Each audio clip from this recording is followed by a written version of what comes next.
What's up, everyone? It is Diecastbuffet here again, guys. We have the 2025 Kyle Larson Homestead Race to Win Chevrolet from the Cup Series. Let's go ahead and check it out. And yes, it's got some damage on it. This should be a good one. Here we go, folks, with a Kyle Larson Race to Win diecast here in the studio, man. Finally, Kyle Larson gets his Homestead Race to Win diecast produced, and unfortunately, I was a little bit late on it. So it's all good. This was a part of a special weekend for Larson. He darn near won all three races there that weekend. And that would have been a massive moment in NASCAR history, something that's only happened twice in the modern era. Kyle Busch did both times. The official name for it, number 5, Hendrickcars.com, Homestead win. Let me go ahead and get it out of the box, and I'll be right back. Diecast out of the box, and check this one out here. So this particular Homestead weekend, as we touched on it earlier, was a very interesting moment, I feel like, in Kyle Larson's career, because he won the truck race, right? He wasn't the best truck that night. Corey Heim, his engine kept giving out, so it was the perfect scenario when Kyle Larson won the truck race. He did a phenomenal job staying in it, and he earned that win. But then he had the Xfinity race, dominating, leading, and then a late caution. You have a restart. Things kind of get a little bit wonky, and then inevitably loses the race on a late restart.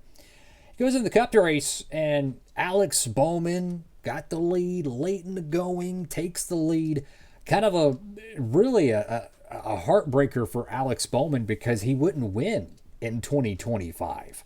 Not even in the Xfinity Series, unfortunate. So I feel for the Bowman fans, but that was really his shot, that 2025 Homestead race. It wasn't a playoff event. This was just a normal spring race because they were going back to the finale in 2026.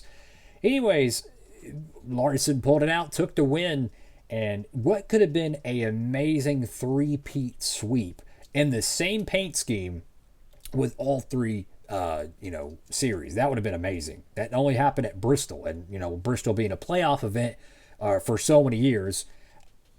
If NASCAR opens up the eligibility with it being a chase for the Cup race nowadays, it's so cool saying the chase is back. By the way, you want to make sure that you have a sun visor there that's gonna keep the sun out of your eyes, because that's no fun. You got a nice blast of confetti around the car, and probably one of the more interesting color palettes for confetti, because you have orange, you got green, pink, red, yellow, blue. You got all kinds of confetti. I like that. I'm a big fan of color on diecast, so colored confetti, I'm all cool with that. Larson again on the front windscreen, Hendrickcars.com on the hood. On the front of the diecast here, and you got a nice blast of dirt and grime as well. Love to see that on both sides of the front. I don't know what you call these. They're like saber teeth or something. Is saber teeth? I don't fudging know. You got Hendrickcars.com, Sunoco on both sides. Got the number 5 right there. And then notice the carbon fiber texture on top of the splitter. I love when they do this. And usually, or sometimes they'll even do the bottom portion. They didn't do it on this one, but you know what? You really can't see it. But the top of it, you can see that carbon fiber texture, confetti, nicely placed there. Go to the left side of the diecast here. You have the number 5 with Kyle Larson on the name rail there. You got your B post decal, which is Chevrolet, Exalta, Cincinnati Industries. Got Mac Tools, Simeon's, Valvoline there. Got Hendrickcars.com. For some reason, the number 5 here feels a little bit like the logo is a little bit larger. I don't know if that's accurate or not. Traditionally, the race to win diecasts are always more accurate to the on-track paint scheme because, well, that's what they're based off of. So perhaps the number 5 was a little bit larger on the real car than it was on the standard one. Who knows? You have a lot of damage here. You got a scrape right here from a wheel rubbing it. You have some more scrapage on the rocker panel here. And then you have, of course, more donut marks there. A lot of dirt and grime. You love to see that. I like the slanted logo. That kind of takes up a lot of real estate. Good choice by Hendrick making the ethanol ring that kind of a red color. So it blends in with the paint scheme. I like that. Hiring technicians there. Get rid of the front of the diecast. Again, you have Goodyear, Cup Series, and you go to the back panel of the diecast. Whoa, what the heck is this? What the heck? Okay, so I have no idea if that's is that okay. I have an idea actually. Perhaps this is supposed to be like speedy dry or something. I have no idea. It looks almost like they put a piece of tape over it. Like, when they do plate racing, they'll put a piece of like slick tape on there so the cars don't grab when they're bump drafting. That's almost what it kind of looks like. I don't know if this is like confetti, or not confetti, the dust from the sandblasters or whatever on the track when they clear it off. I don't know why it would congregate there unless there was some sort of oil or I don't know, water or something. Who knows? That is perplexing. That is really perplexing. I kind of want to go look at the reference photos now to see what the heck and why is it like that. I don't know. Number 5 right there, Hendrickcars.com, Valvoline, and then ZL1 there with the Chevrolet badge. You can see the carbon fiber texture once again returns for the spoiler, which is really, really sharp. Might be hard to see. Let me see if I can zoom it in for y'all. But you can see just a very faint, texture there, which is really sharp. That's the cool thing about these race to win diecast, or really just diecast in general. You start to discover things about the car that you had no expectations of even seeing, and that is one of them to add to the list. So that's why I love about diecast. That's what I love about diecast reviews, is you get to see the product before you buy it. You know what I'm saying? So if you're curious about a car and how it was made, you could really get a good view of it with a diecast review. So go to the right side of the car if you like dirt and grime. Once again, we got a nice blast of dirt. I think a lot of this probably came from the burnout potentially.